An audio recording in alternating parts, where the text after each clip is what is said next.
Getting started with Python. In this video, we'll learn the fundamentals of Python by doing a simple Hello World activity.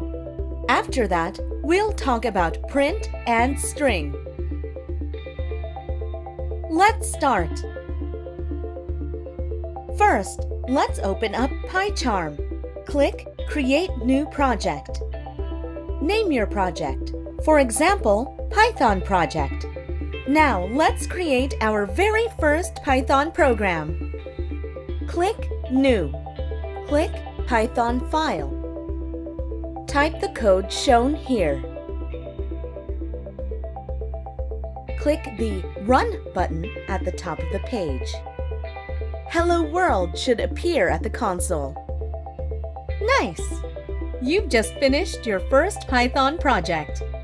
What you just saw was the print function in action. The print function prints the text within the parentheses on the console. You can input other text using this function. For example, this code would print, "I love cakes." Easy, right? Now let's talk about strings. In Python, we call a sequence of characters a string. In the print function, the text in the parentheses is an example of a string. Let's go back to our earlier example. The sentence, "I love cakes," is the string.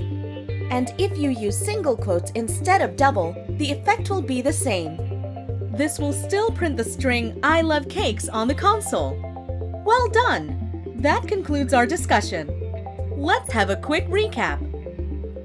In this video, we learned about using Python and PyCharm to create our own project, the print function, and strings. In the next video, we'll be tackling variables. See you there!